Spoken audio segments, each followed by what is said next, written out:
Welcome to WagerTalk TV. I am Kelly Stewart, joined by the guys from Vegas Synergy, Vegas Cris and Vegas Frank. Make sure you're giving them a follow at Vegas Synergy on Twitter or at Las Vegas Cris. Let's talk about Super Bowl props. I'm not a big props bettor, and everybody always makes fun of me, like, oh, you got to have all these things to root for.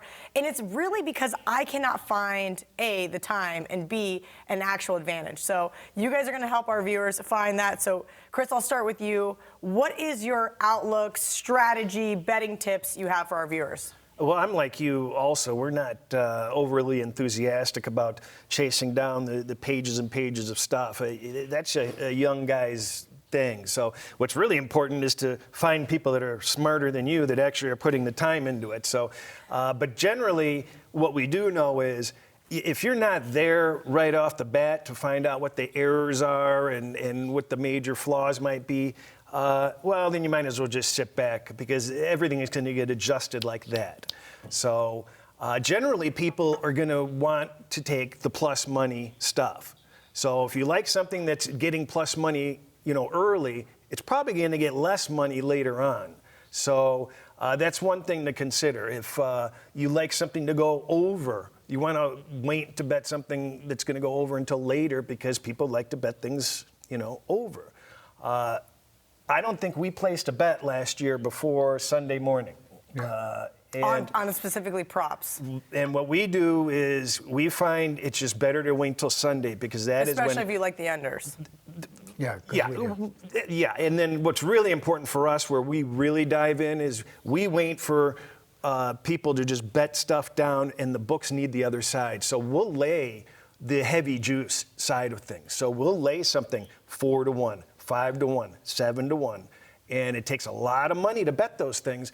And a lot of people, aren't going to tie up that money or they're already broke by the time Sunday comes. So there really is a lot of value in laying the heavy price on Sunday mornings. That's when all the action happens. And then also you have to consider, they've got 400 to 800 props that they have to keep track of. And there's so much money pouring in. They're not paying attention to anything. They just love you. They're, and they're not worried about, changing every last detail. They're going to be off on stuff. Right. Okay. Frank, do you have any tips for our viewers on betting props? Yeah. You mentioned about if there's sharp sides on the Super Bowl and stuff. I'd say 9 out of 10 times laying $1.10, there is no sharp side. Anybody that says New England's the sharp side or it's all about value and numbers. So we like always the best value is the no and the unders in these things.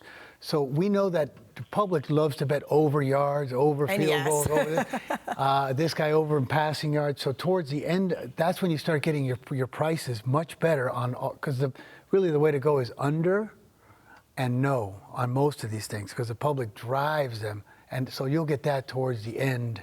That's our strategy is to bet the no and the unders.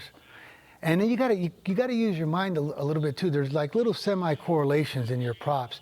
People don't notice it. Like for instance, if anybody's gonna bet Gurley to go over in yards, well, you're not. Then I would bet Goff to go under in passing because it's kind of correlated. Like if they have a big running. Do you think they should correlate to how you think the game's gonna play out? Yeah, but if one thing happens, the other one might not likely to happen. Like, for instance, I think one of the best strategies in this thing is the end game. I think if the Rams get down by 2 scores, the over is a great play in the end game because then the Rams cannot use their running game anymore. Right, they're going to be chucking the ball downfield trying to play catch-up. So you got to play common sense and you got to think to yourself, if these things happen, you're not going to get over in yards on Goff and over in Gurley.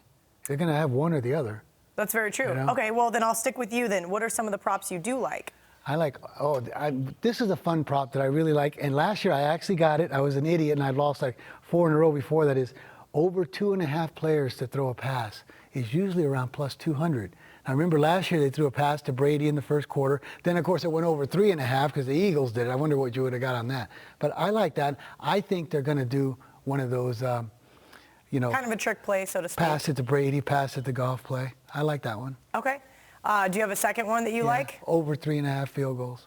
Over 3.5 field goals, and what's your rationale behind that? Well, they got great kickers, and I think there's going to be a bunch of red zone stops here in this game. All right, awesome stuff. Cris, I'll start with you. What are some of the personal props you guys either played or that you're going to play? Well, along your lines, I have 4 different props, one for New England, one for the Rams, one head-to-head, and one in general.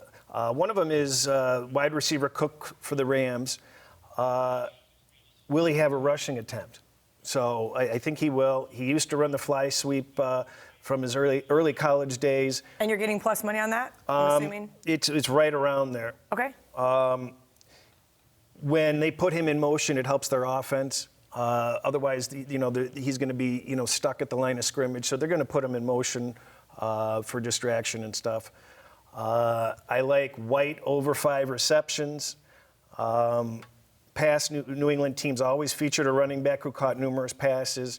The Rams scheme itself is vulnerable to pass-catching running backs. They're not going to want to give up the big play. They're going to give up the short play.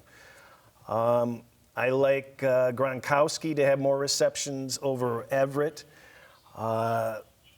He's lining up outside. See, that's interesting to me because Gronk has just kind of had just a very blah season overall. But you think he's going to step up and just, or is it just the 2 head-to-head that you're comparing? Well, the New England can use a defensive scheme to throttle one tight end if they're only going to use one tight end. So if they use 2 tight ends, then that's going to split the distribution between the 2 tight ends that they use. And obviously, you've only got 1 tight end with Gronk, so that's how he's going to potentially be helped there. Okay. And another prop I like, no score the first 5 minutes and 30 seconds.